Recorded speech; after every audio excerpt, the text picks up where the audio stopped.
کھانا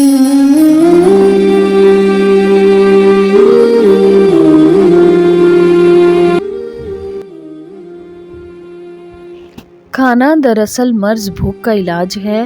اگر ضرورت سے زیادہ کھایا جائے تو پھر یہی کھانا مرض ہے۔ کسی حکیم کا ایک خوبصورت قول ہے، 40 سال کی عمر تک انسان کھانے کو کھاتا ہے اور پھر اس کے بعد کھانا انسان کو کھا جاتا ہے۔ حضرت ابو درداء رضی اللہ تعالیٰ عنہ فرماتے ہیں کہ دین کے خلاف سب سے بڑے معاون 3 ہیں: کمزور دل، لالچی پیٹ اور اشتہائے شدید۔ بعض حکماء سے پوچھا گیا کہ کون سا کھانا عمدہ ہے؟ کہا، بھوک خوب جانتی ہے کہ کون سا کھانا عمدہ ہے۔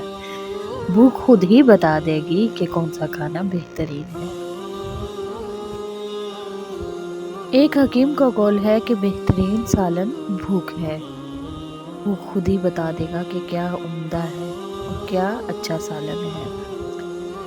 حضرت عبداللہ نے اہل مدینہ سے کہا کہ مجھے حیرت ہے کہ تمہارے فقہا ہمارے فقہا سے زیادہ ظریف ہیں، تمہاری عوام ہمارے عوام سے زیادہ ظریف ہیں، تمہارے دیوانے ہمارے دیوانوں سے زیادہ ظریف ہیں، کیا جانتے ہو ایسا کیوں؟ جواب دیا، معلوم نہیں۔ اس کی وجہ؟ فرمایا کہ اس کی وجہ بھوک ہے۔ دیکھو، جب عود کا بطن خالی ہوتا ہے تو اس کی آواز خوب صاف ہوتی ہے، یعنی بھوک برداشت کرنا۔ جالینوس سے پوچھا گیا کہ تم بہت کم کھاتے ہو، کیا وجہ ہے؟ اس نے کہا کہ میرے کھانے کی غرض یہ ہے کہ میں زندہ رہوں، جبکہ لوگ اس لیے زندہ ہیں کہ کھائیں۔ اللہ اکبر کبیرہ۔ کھانے کا مقصد زندہ رہنا اور ذکر کرنا ہوتا ہے، جبکہ تو اس بات کا قائل ہے کہ کھانے کے لیے زندہ رہنا ہے۔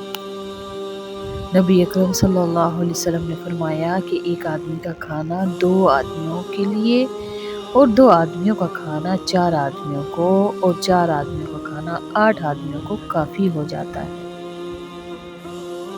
کسی مہمان یا حاجت مند کے آنے سے دل تنگ نہ ہو، خوشی کے ساتھ شریک کیا کریں، کیونکہ اس طرح کام چل سکتا ہے، گزارا ہو سکتا ہے۔ مہمان نوازی خوشی دل سے کرنی چاہیے۔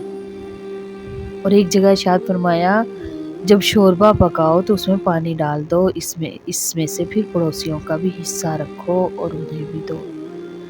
یعنی ہمیں پڑوسیوں کو بھی یاد رکھنا چاہیے، یعنی اس کو ہدیہ سالن بھیج دیا کریں۔ تمہارے پانی زیادہ ڈال دینے سے ان کو بھی سالن مل سکتا ہے اور آپ کا بھی پورا ہو سکتا ہے۔ نبی اکرم صلی اللہ علیہ وسلم کی خدمت میں ایک دفعہ کھانا لایا گیا۔ آپ نے اسماء بنت یزید سے کھانے کو فرمایا۔ انہوں نے کہا، اس وقت خواہش نہیں۔ پھر کیا فرمایا آپ صلی اللہ علیہ وسلم نے کہ بھوک اور جھوٹ کو جمع نہ کرو، یعنی بھوک بھی ہے اور کہہ رہے ہیں کہ خواہش نہیں۔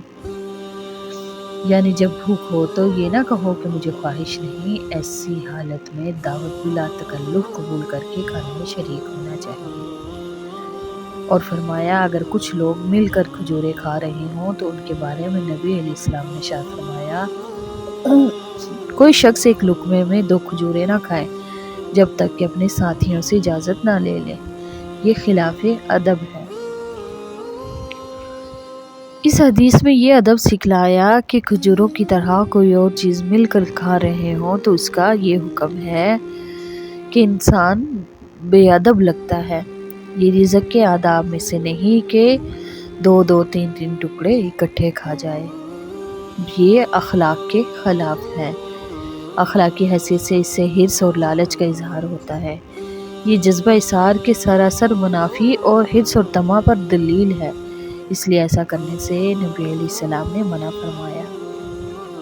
اور اگر کسی دوسرے شخص کے ساتھ مل کر کھانا کھا رہے ہوں، جب تک وہ کھانا کھاتا رہے اپنا ہاتھ نہ روکو، اگر جب پیٹ بھر چکا ہو تاکہ اسے شرمندگی نہ ہو۔ اگر کھانا چھوڑنا ہی ہے تو عذر کر دو کہ یہ مجبوری ہے، اس لیے میں چھوڑ کے جا رہا ہوں۔